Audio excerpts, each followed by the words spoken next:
Today we're going over Supplier One, item management. We're going to do a deep dive into that particular functionality of Supplier One. It is Item 360's replacement. But Allie will be getting into all of that here in a little bit. This is us, Peter and Allie. We are on these webinars fairly often. Our job is to create educational content for suppliers, not just in Walmart, but in any of the major retailers. So if you have questions about things, if there's things that are really troubling your mind or your team, things that your team is just expressing a lot of colorful frustration with, for example, let us know. We would love to cover it. We would love to try to take some of the pain out of that process by doing that research for you and your team. But yeah, that's who we are and that's what we do here. Today specifically, again, we're going to do a kind of high level intro to Supplier One, but then we're going to be spending most of our time just talking about the item management side of things within there. So items and inventory, and then we're going to look at tips and strategies, like what's the best practice for how to kind of use this platform to save time and hopefully save money to avoid some of the kind of common pitfalls of item setup, item management that can result in revenue loss. And then we'll look talk a little bit in higher level terms about what is the future of Supplier One. It seems to be growing. It seems to be on people's minds. Its functionality seems to be increasing. And now that Item 360 is going away, what does that mean? Does that mean that we should be worried about other apps in retailing going away? So we'll talk about all that towards the end, and then we'll have a Q&A. All right, these are the questions we get most often. Will we be getting a copy of the slide deck? Absolutely, you will. All of our slide decks now live online as well, so you can download those in your free time as well. But we'll be sending them out to the email that signed up for this webinar in 3 to 4 business days, as well as a recording of it, which we'll upload to YouTube as well. And then another question we get, or just a kind of common confusion that we have a lot, what is the difference between the chat and the Q&A section? The Q&A is for more formalized questions. If there's a question that you want to ask there that you don't necessarily want everyone to see, but that you want Allie and I to kind of save for the Q&A section, for example, that's what that's for. The chat is public, and that's for our conversation starters. So if we ask a question about what's your experience been like with this, how do you feel about Item 360 going away? All of that will be dealt with in the chat. So if you have a more formal question, that can go in the Q&A, and then the chat is for more kind of like regular conversations.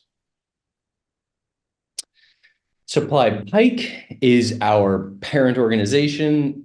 Supply Pike is really about helping suppliers avoid revenue loss, win revenue loss back whenever it's been unjustly taken or whenever it's been taken by a fault of the retailers, which everyone knows we call disputing most of the time.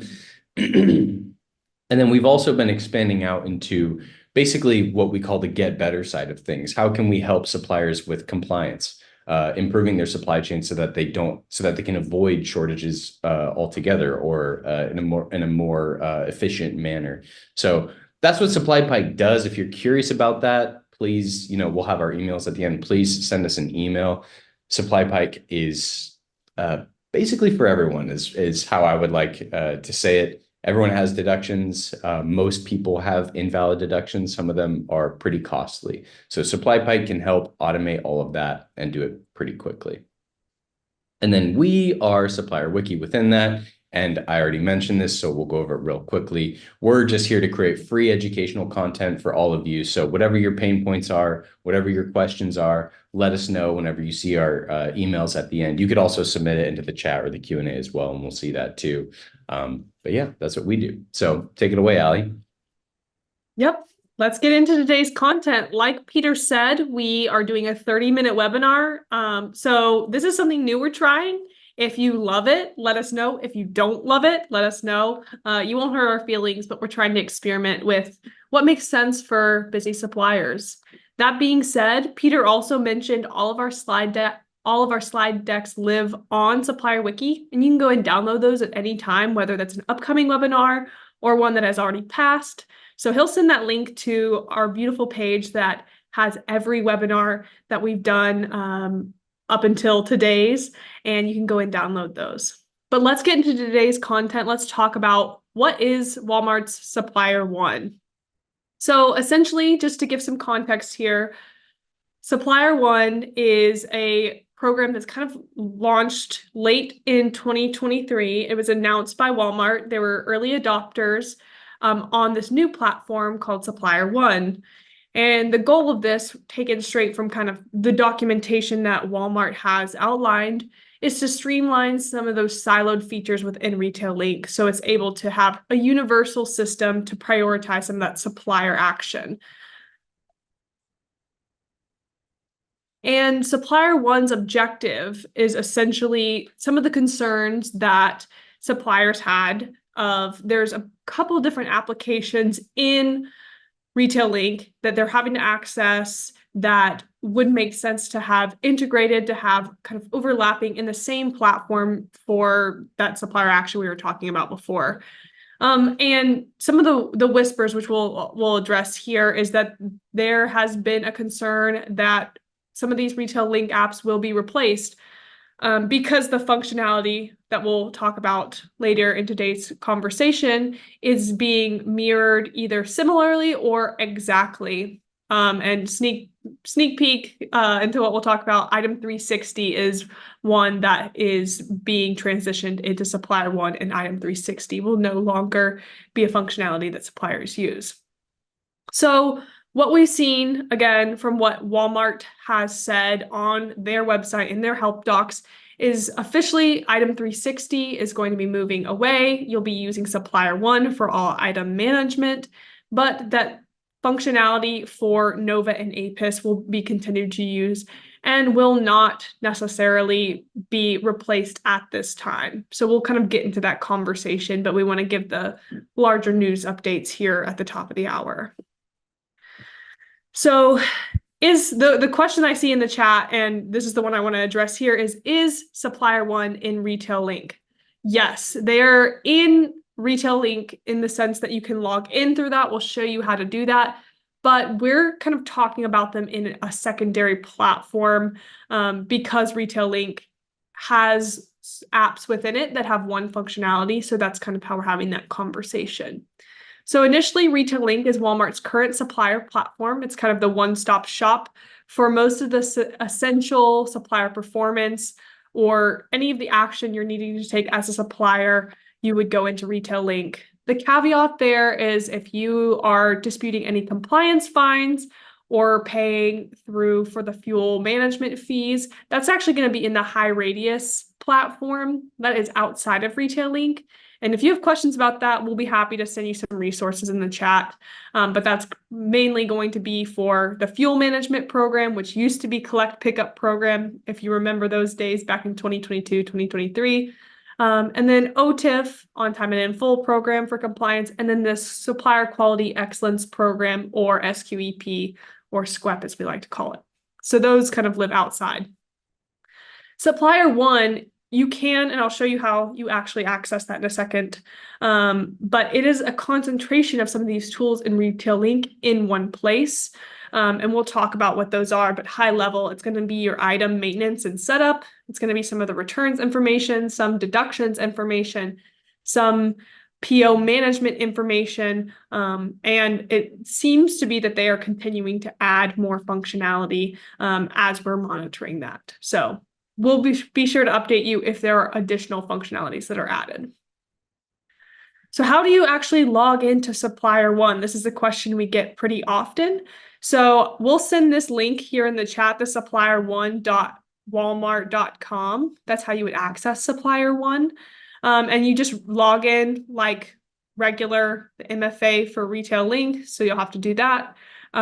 So it does kind of live within that organization, but you do have to access it kind of separately. So we'll send you that link. And if you haven't logged in before, it should be the same login that you have for Retail Link. And we wanted to ask this question in the chat, get some of the conversation going around Supplier One, and just ask you guys if you have had experience in Supplier One. Have you enjoyed it? Have you seen any bugs? Has there been any issues that you just want to, bounce off another supplier? drop those in the chat. And if we see some of those come through, we'll go ahead and address those. So, all right, let's talk about what Supplier One's main features are. So with Supplier One, this is kind of the features the last time we presented. And these are the notable features that we wanted to cover. I'm not going to spend too much time on these because Walmart has already changed the way that this functionality is built out. But essentially, you'll see when I switch to the next slide to show this, we've got order management, which is kind of that duplicate of Nova, item and inventory, claims and return scorecard, and then payments and charges. So as I change to this, you'll see order management is similar to Nova functionality. Items and inventory is still that duplicate item 360 functionality. And then there's just a larger tab called performance. And that looks like it's really bucketed. If I go back to this other slide, the returns and claims scorecard, and then the payments and charges. And under that, we've got the returns and reporting and trends. We have just a larger scorecard on some of those deductions areas, allowances, payment history, and then there's a deductions tab, which does kind of break down itemized what types of deductions that supplier might have. So these are the kind of the main ones that we would focus on today because we have 30 minutes. We're going to focus on the one that's been around the longest and the one that is having immediate impact on suppliers, which is the items and inventory. So we'll talk about that for the rest of today. But we also wanted to include, there are a couple other tabs. If you go to the left-hand side of Supplier One, you can look at that outline and you can see that there's a demands and forecasts, there's apps and integrations, and then growth opportunities. So those are new tabs that have come up.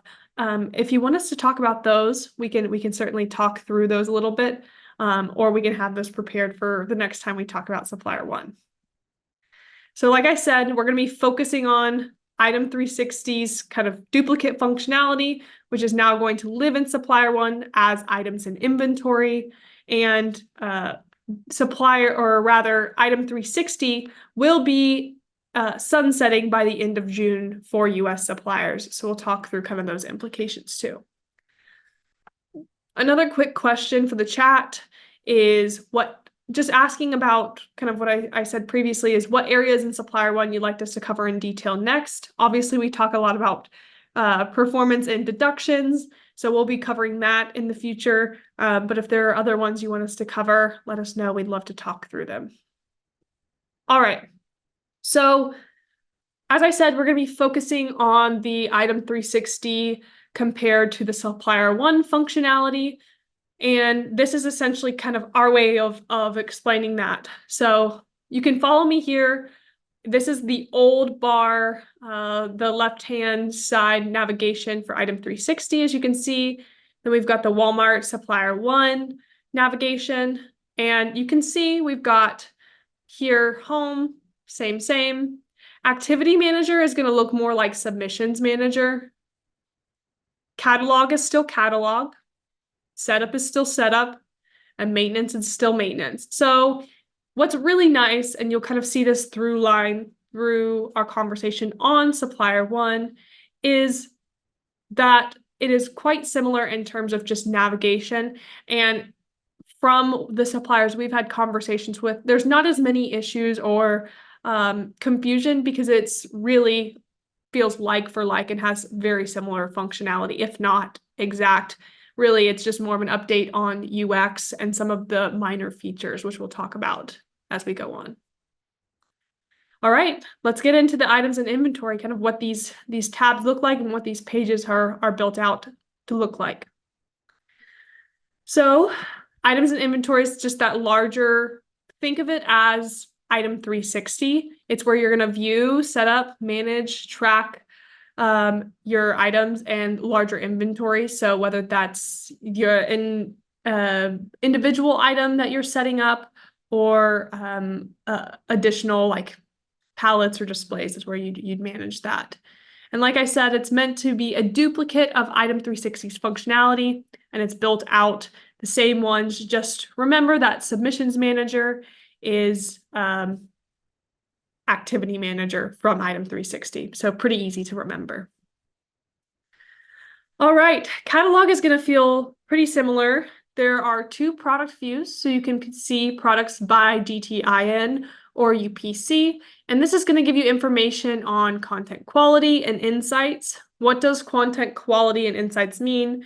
If that's unfamiliar to you, well, go and check out our webinars with One World Sync. They covered a lot of this information, but essentially content quality, think about the details on Walmart.com, since we're talking about Walmart, where you have item pictures, you have rich media, you have your product descriptions and the details that go in with that. Content quality is continuing to be important for retailers as their consumers, your customers, continue to shop online for research, or they're buying it through pickup, or Walmart Plus members can get items delivered. So content quality is really sometimes that first time a customer is interacting with your product. Or maybe they are shopping online beforehand and then they go into the store later and pick it up because they know exactly what they want. So it's really that first impression and can make or break a sale, or moving on to a competitor. It's also on the products sorted by GTN and UPC. It's going to show Walmart.com published status. So if those products are live or if they're drafted, and then those unpublished reasons. So that we'll kind of talk about those more if people are interested, as well as customer reviews, which makes sense. That kind of goes under and supports content quality, as customer reviews can make or break how your product performs in a particular retailer or at a larger scale across multiple retailers. The second view that you can see your products in is item configuration and hierarchies by Walmart item numbers. So this is going to have information specific to department and fine line. It will have supply item status. It will have the replenishability. It will have buying region, and then those assortment and shippers. And here's kind of an example of what that product view is going to look like. As you can see, you can scroll to the right-hand side, but this is the view from the GTIN/UPC view. So you would get the GTIN, the product name, where it's available, the content quality, which then you can click in and Walmart can give you insights into, hey, your item description is too short, or your rich media isn't uploading correctly and it's creating bounces from the page. If it's a variant, item IDs, and then just additional information. But you can see here, you've got that status of what's published, what's unpublished. You can then click on that I and figure out the unpublished reason, if any actions that you want to take on these particular items that are listed. And then what's nice is you can save, just to talk through some of the general functionality of the catalog. You can customize that, so kind of like the attribute finder from item 360, if you're familiar. You can save your default catalog view to the different view that you prefer, whether that's item Walmart item number or the GTIN. And then you can filter, kind of see the why you're having a poor content quality score. And then you're able to edit imagery, have a DSV export some of these insights that are built into content, and then be able to edit that. And then have a basic report where you can just kind of have all of this at a higher level view. Because as you can see, we've got about 25 items per page, but there's about 350 pages of item information. So quite a lot. So it's a lot easier to manage when you can download those usually.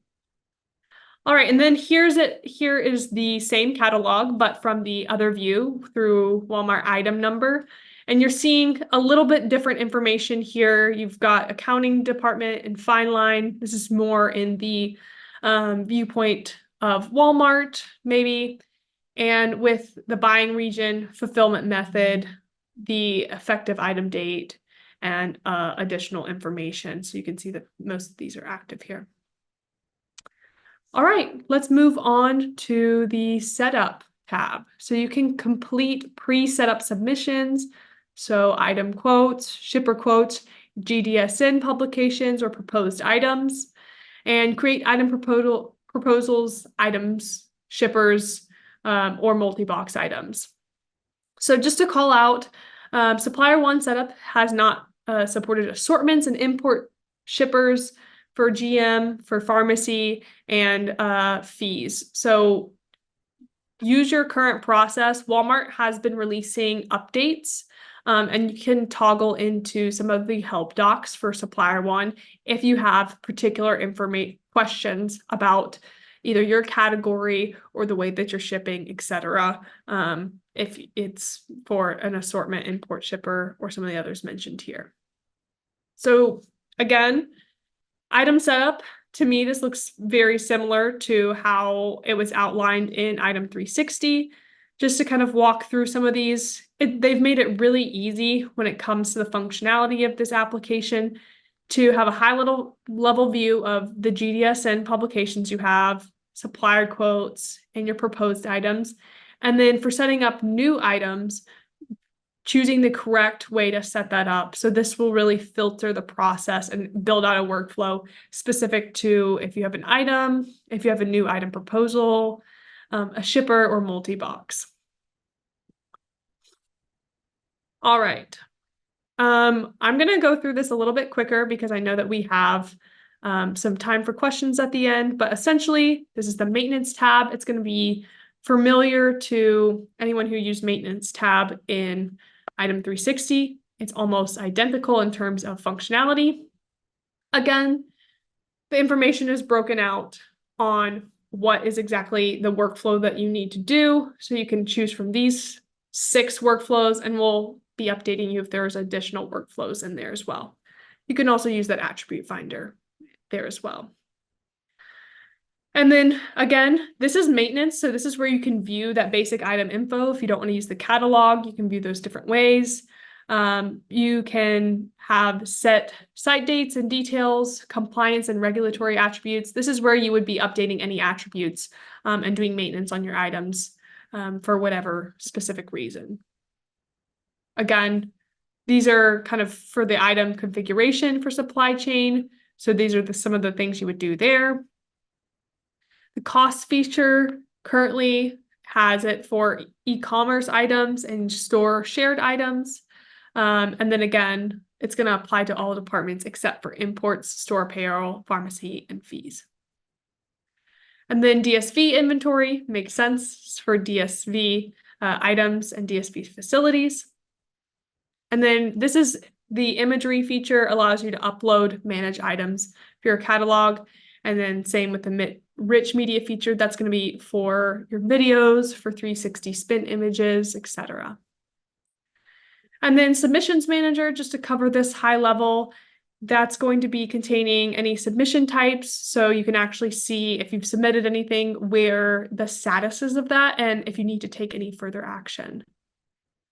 So there's 3 tabs within that. You've got your maintenance, your setup, and your ship mode for submissions manager. And you can sort through those depending on what type of supplier you are. And again, if you need to take action on a submission, you should receive an email from the Walmart Supplier One link.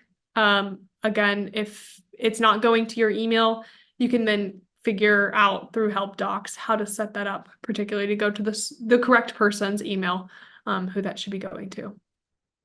And then here's kind of a little look of what the submissions manager would look like. You can see who it was submitted by, the supplier, and then that status. So if Walmart needs to take action on it, if it's complete, been discarded, and then it would have also a supplier action if there was something for them to take action on. And then this is kind of what that update request would look like, how you could fill that out, what's required for all of those details.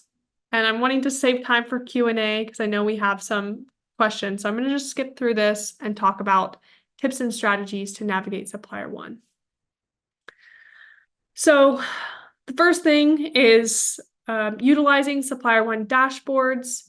The Home tab gives you a lot of critical insights. You can see some of the ways that the application even prioritize what's your tasks should be. So paying attention to those and then making sure that you have your score, setting that threshold of where your team wants to be at, how you want to improve, and creating a hit list of what you need to do, whether that's going after some of those poor content items and making a game plan, or if you've got a ton in average and you want to take more from good to great, or rather in this, it would be from average to good. Making the most of the filters. So there's a lot of information when it comes to items in general, when it's managing your inventory for setup or maintenance. Make sure that you're familiarizing yourselves with the opportunities for slicing that data and looking at it, and then just seeing what workflow is best for you when it comes to filter options. And then with any new Walmart application, take advantage of the support. So you'll see that the chat bubble at the bottom is there for asking questions. You can manage those tickets within the help documents. And Supplier One has an extensive amount of documentation for their features. So go check that out in their article section as well. All right. We covered this a bit at the top of the hour, but wanted to show, here's from last time we did this conversation. These are the past updates of Supplier One. As you can see, we'll kind of skip over this. You guys will get this slide deck. These are some of the new updates that have been released and some of the features to come, which are exciting. And then another call out that Walmart has included, which we find helpful just to see with this documentation, when there's a lot of features, you start to say, okay, this feels similar to other areas of retail link. Are these applications going to go away? So as for now, Walmart has officially said Supplier One is not a replacement for Nova or APIS at this time. If that changes in the future, come check out Supplier Wiki. We'll be trying to document that as much as possible and give suppliers kind of a path forward. All right. Last thing that I'll call out here, kind of covered this, is that item 360, Walmart is directing suppliers to stop using that by the end of June. So go ahead and just make sure that the functionality is operating correctly on Supplier One, that you don't have any missing information, because by the end of June, item 360 is going to be not used by Walmart for managing items or setting up items, and you'll be pointed to Supplier One specifically. All right, I talked a mile a minute, but I'm ready to talk through some questions. Peter, I know we have some in the chat and we can stay on a little bit longer for these. We got some great questions here. So first one I want to start off with is Supplier One. Can Supplier One be used to look for overages/shortages to dispute OTIF, shortages, and SQUEP? There's kind of a few questions in there. Yeah. From what I have seen, I think that there is a case to be made I believe that some of that information is only going to get stronger. So if you go to, let's say, the performance tab and kind of look through that, you get a little bit more information about your returns. Could be really helpful for some of those deduction disputing or understanding root cause. There is payment history, which is similar to APIS. So if you're looking at APIS and you're pulling any information, go in Supplier One and look at the payment history side as well. That's a little bit more for deductions. So what I'll say, just to answer the question directly, I'm seeing it having a little bit more functionality for deductions. You may be able to pull some information in Nova. Let's say, Walmart said, you didn't send me this PO in full, but you look on Nova or you look on the order management for Supplier One and you're seeing a different story. Yeah, I would just say, again, to answer directly, there's opportunities here. I think as functionality continues to get built out, there'll be even more opportunities. If you're digging into research, I would say this is kind of an emerging area to see is this data helpful for disputing? Is it different than documentation in other areas? Is it like for like in Nova? Is it pulling the same? Should it be pulling the same type of information?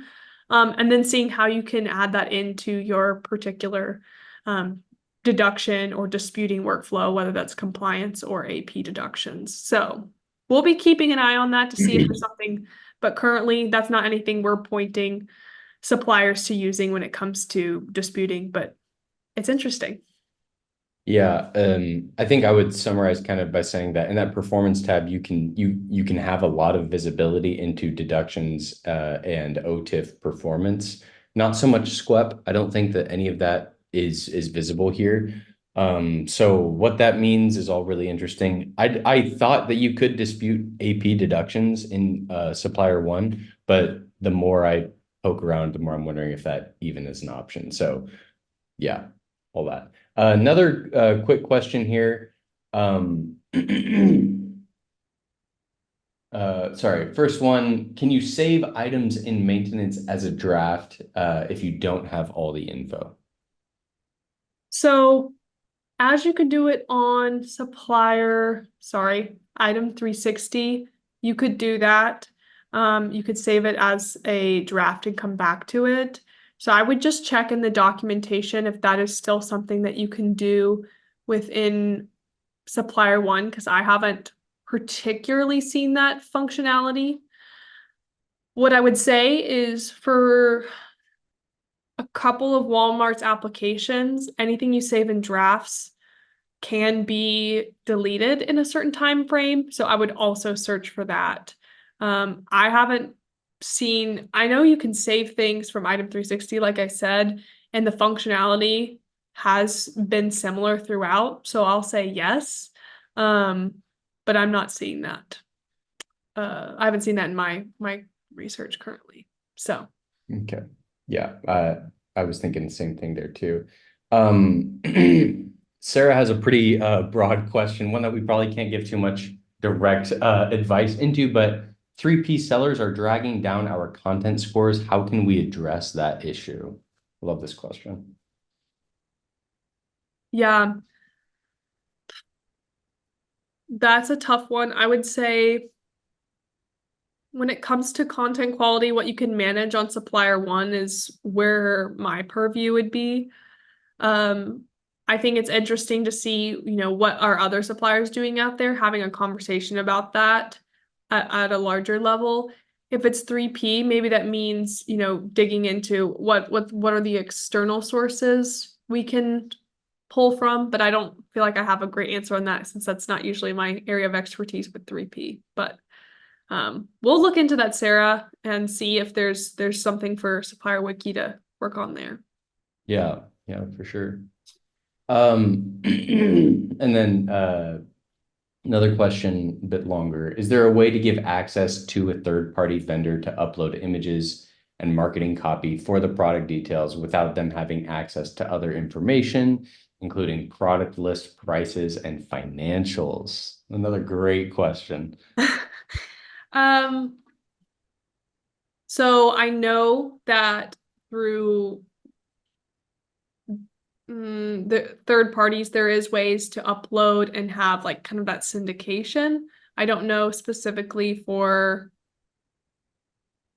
what access you can control on Supplier One specifically. So I don't have a good answer for that.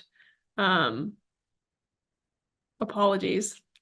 When it comes to how you could get a third party access, I know that if you use something like One World Sync, you can upload, or like one of their competitors, you can upload all of your images there and it can actually deliver those images to all the retailers you need them to do without necessarily having to give them access to the portal. So that's the solution I'm familiar with. I don't know if that's the best for your business. So I'd continue to look into that. Yeah, that's I was thinking the same thing on the Walmart side of things. I don't know of any way of actually doing that. It might exist, but I'm not totally sure.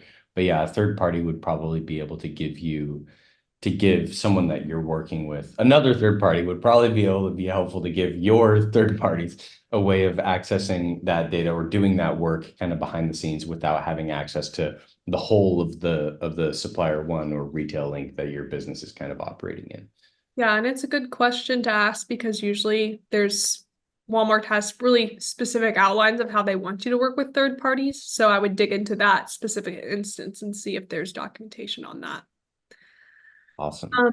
Peter, I would just say I'm gonna share if others haven't accessed it or you haven't shared it in the chat, the help docs for Supplier One, the getting started area. Everyone should go check that out if they haven't already. And I'll just kind of let you close us out here, Peter. Yeah, great. So much wonderful engagement and exciting conversation with this one. So that's great. We've been posting a little bit about some of our other content, but definitely go to Supplier Wiki. You'll get this slide when you get the email. That Supplier Wiki hyperlink will take you right there. We got questions about OTIF and SQEP and deductions, and we have a ton of content on that we've been building out over the last couple of years. Got a huge library of resources for you and your team. So definitely go check that out. And then here are our emails again. You'll be getting this later. But if you want to take these down now, just for future questions, or if you felt like you wanted to follow up with a different question, we can go and we can do more research on our own. We have that capacity. So if you have whatever the questions are, whatever lingering questions or thoughts that you have, any insights or like a personal kind of anecdotal story about your Supplier One experience, whatever that may be, definitely send us emails. We would love to see that. If there's any other, as I mentioned before, ideas that you have or pain points that you have, you can let us know that way too. It'd be really great. Yep. All right. And with that, thank you guys for sticking around, asking questions, engaging with us. We appreciate it, and we hope to see you at another webinar.